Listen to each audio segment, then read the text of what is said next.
अस्सलाम वालेकुम स्टूडेंट्स। आज स्मार्ट प्रैक्टिकल्स में जो प्रैक्टिकल हम परफॉर्म करेंगे उसकी स्टेटमेंट है separate the given mixture by physical method. इससे पहले कि हम प्रैक्टिकल की तरफ जाएं, look at the statement. Statement कह रही है कि आपको एक मिक्सचर दिया जाएगा, आपने उसको फिजिकल मेथड से सेपरेट करना है। तो before we move towards our actual experiment, आपको इसकी बैकग्राउंड पता होनी चाहिए। सो फर्स्ट ऑफ ऑल हम ये देखते हैं कि मिक्सचर क्या होता है। सो मिक्सचर बेसिकली दो या दो से ज़्यादा कंपोनेंट्स का कम्बिनेशन होता है, जिसमें वो दो या दो से ज़्यादा कम्बिनेशन आपस में केमिकली कंबाइन नहीं करते, और दोनों कंपोनेंट्स को जब हम कंबाइन करते हैं तो वो अपनी इंडिविजुअल प्रॉपर्टी को रिटेन करते हैं। फॉर एग्ज़ाम्पल, अगर आप घर में कभी नमक और चीनी को आपस में मिक्स कर दें तो ये एक मिक्सचर बनाएंगे। नमक अपनी प्रॉपर्टीज़ को रिटेन करेगा, चीनी अपनी प्रॉपर्टीज़ को रिटेन करेगी। सो दिस इज़ अ मिक्सचर। इसी तरह से अगर आप घर में कभी चाय बनाएं तो चाय जब बन जाती है तो उसकी पत्ती पानी से सेपरेट होती है, ये एक मिक्सचर है। सो मिक्सचर दो तरह का हो सकता है, homogeneous mixture and heterogeneous mixture. Homogeneous mixture एक ऐसा मिक्सचर है जिसमें मिक्सचर की कंपोजिशन थ्रू आउट सेम होती है। फॉर एग्ज़ाम्पल, अगर आप पानी में नमक डाल के उसको डिज़ोल्व कर लें तो ये एक मिक्सचर है, क्योंकि पानी और नमक आपस में रिएक्ट नहीं करते। चूँकि ये रिएक्ट नहीं करते तो ये एक मिक्सचर बनाएंगे। लेकिन वंस जब नमक पानी में डिज़ोल्व हो जाता है तो थ्रू आउट इस पूरे मिक्सचर की कंपोजिशन सेम है, तो ये होमोजीनियस मिक्सचर होगा। इसी तरह अगर आप एक गिलास पानी में एक चम्मच चीनी डिज़ोल्व करें और वो कम्प्लीटली डिज़ोल्व हो जाए तो चीनी और पानी आपस में रिएक्ट नहीं करते, ये एक मिक्सचर है। लेकिन उस पूरे गिलास में चीनी और पानी की कंपोजिशन यूनिफॉर्म है, सो ये एक होमोजीनियस मिक्सचर होगा। सिमिलरली अल्कोहल और पानी को अगर आप मिक्स कर दें it will form a homogeneous mixture. और बड़ी इंटरेस्टिंग एग्जांपल है हवा। अगर आप हवा को देखें, हवा में बहुत सारी गैसेस हैं, लेकिन वो सारी गैसेस आपस में इस तरह से मिक्स्ड हैं कि थ्रू आउट उनका एक यूनिफॉर्म कंपोजिशन है। सो air is also an ideal example of homogeneous mixture. Homogeneous mixture में जनरली आपके जो इंडिविजुअल कंपोनेंट्स हैं आप उनको विजिबली देख नहीं सकते। फॉर एग्ज़ाम्पल, जब आप एक दफ़ा नमक को पानी में डिज़ोल्व कर देंगे तो नमक आपको पानी से अलग नज़र नहीं आएगा। इसी तरह अगर आप चीनी को पानी में डिज़ोल्व कर दें तो चीनी आपको पानी से अलग नज़र नहीं आएगी। इसी तरह हवा में आपको डिफरेंट गैसेस अलग अलग नज़र नहीं आएंगी। मिक्सचर की दूसरी टाइप है हेट्रोजीनियस मिक्सचर। हेट्रोजीनियस मिक्सचर में मिक्सचर की कंपोजिशन थ्रू आउट यूनिफॉर्म नहीं होती। फॉर एग्ज़ाम्पल, आप अगर चीनी में नमक को मिक्स कर दें तो पूरे मिक्सचर में हो सकता है किसी जगह पर चीनी का प्रोपोर्शन ज़्यादा हो, किसी जगह पर नमक ज़्यादा हो, तो ये हेट्रोजीनियस मिक्सचर होगा। इसी तरह से अगर आप रेत को पानी में डाल दें तो through out the mixture composition uniform नहीं होगी, एक जैसी नहीं होगी, ये हेट्रोजीनियस मिक्सचर है। इसी तरह अगर आप रेत में नमक डाल दें या मिट्टी में चीनी डाल दें तो ये हेट्रोजीनियस मिक्सचर होगा। और फॉर एग्ज़ाम्पल, अगर आप घर में सलाद बनाते हैं खीरे टमाटर काट के, ये एक हेट्रोजीनियस मिक्सचर है। अगर आप फ्रूट सैलड बनाते हैं, फ्रूट चाट बनाते हैं, उसमें आपको डिफरेंट फल अलग अलग दिखाई दे रहे हैं, यूनिफॉर्म उनकी थ्रू आउट कंपोजिशन नहीं है पूरे मिक्सचर की, ये हेट्रोजीनियस मिक्सचर है।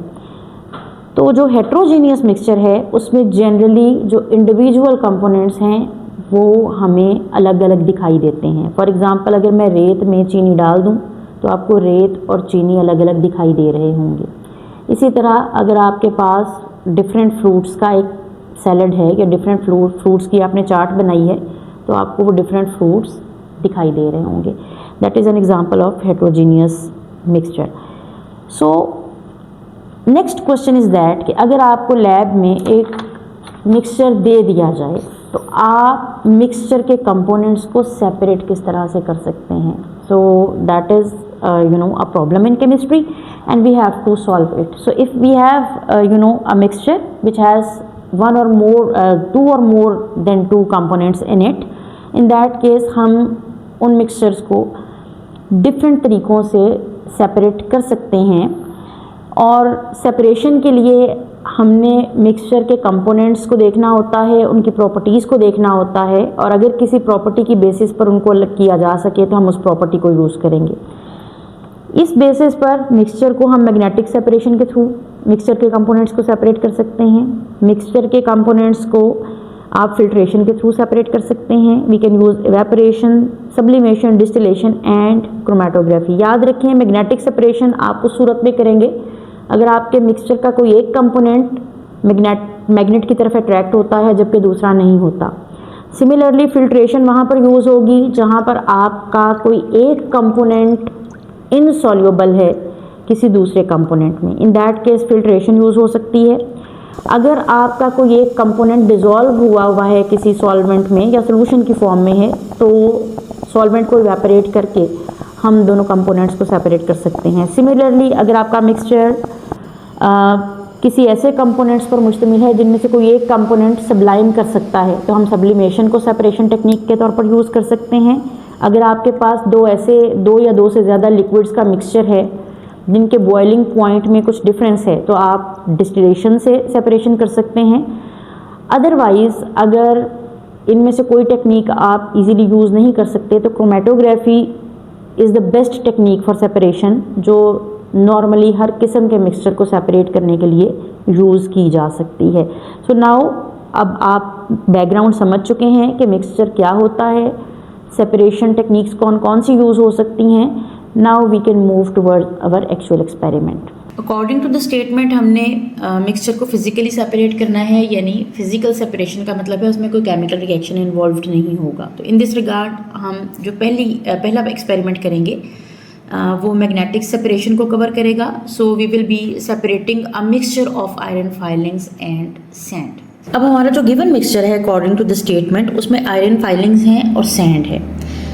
कभी आपने बचपन में मैग्नेट से कभी खेला हो तो आपको पता होगा कि लोहे की चीज़ें मैग्नेट की तरफ अट्रैक्ट होती हैं, मैग्नेट के साथ चिपक जाती हैं, जबकि रेत में ऐसी कोई प्रॉपर्टी नहीं है। इट मीन्स कि अगर हमारे पास आयरन की फाइलिंग्स का और रेत का कोई मिक्सचर मौजूद हो तो हम उसे by using a magnet separate कर सकते हैं।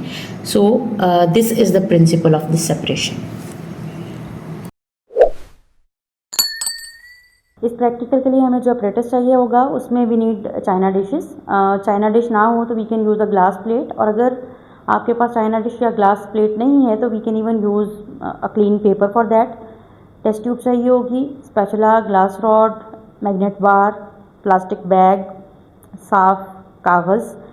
सेफ्टी मटेरियल्स में वी नीड ग्लव्स, गॉगल्स, और इस प्रैक्टिकल के लिए बेहतर है कि आपके पास मास्क भी हो। इस वक्त मेरे पास केमिकल सेफ्टी मास्क नहीं था तो मैंने नॉर्मल सर्जिकल मास्क ही ले लिया है क्योंकि it will work well.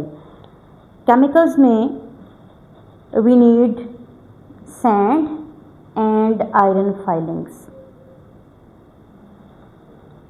Practical start करने से पहले आप ये इंश्योर करेंगे कि आपने अपनी सेफ्टी का ख्याल रखना है। सो सेफ्टी में आपने सबसे पहले इस चीज़ का ख्याल रखना है कि आपने गॉगल्स ज़रूर पहनने हैं, क्योंकि गॉगल्स जो हैं वो आपको आयरन फाइलिंग्स की डस्ट से बचाएंगे। अगर आपके पास प्रॉपर इस तरह से गॉगल्स नहीं हैं तो आप कोई से भी गॉगल्स ले लें, बस अपनी आंखों को बचाएं।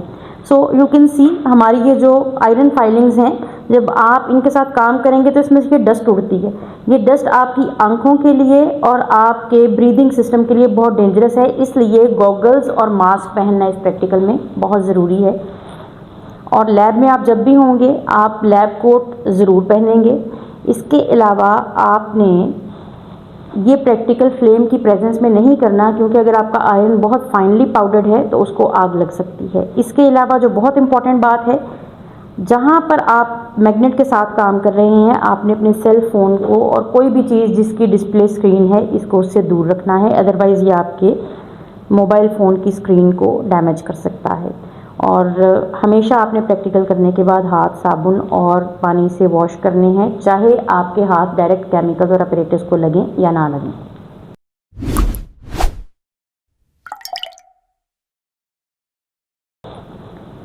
लैब में आपको आयरन फाइलिंग्स और सैंड का मिक्सचर बना हुआ भी मिल सकता है। अगर बना हुआ नहीं मिलता तो हम खुद भी बना सकते हैं।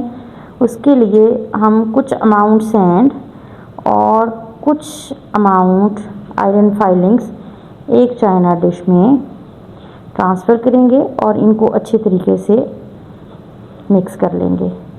तो ये हमारे पास आयरन फाइलिंग्स और सैंड का मिक्सचर बन गया है। आपको लैब में हो सकता है कि एग्ज़ाम में बना हुआ दिया जाए। And we have to separate the iron filings from sand. इस मिक्सचर में से आयरन फाइलिंग्स को सेपरेट करने के लिए हम बार मैग्नेट यूज़ करेंगे। मैग्नेट को डायरेक्ट यूज़ इसलिए नहीं करेंगे क्योंकि इसके साथ जब आयरन फाइलिंग्स चिपक जाएंगी तो उनको सेपरेट करना थोड़ा सा मुश्किल हो सकता है। तो I can use a test tube. इस वक्त मेरे पास जो मैग्नेट है इसका साइज़ टेस्ट ट्यूब के डायामीटर से बड़ा है, तो I can not use a test tube. For this purpose I will use a plastic bag. You can see ये एक प्लास्टिक बैग है। इसमें हम मैग्नेट को रैप करेंगे और उसके बाद we will move this wrapped magnet bar into this mixture.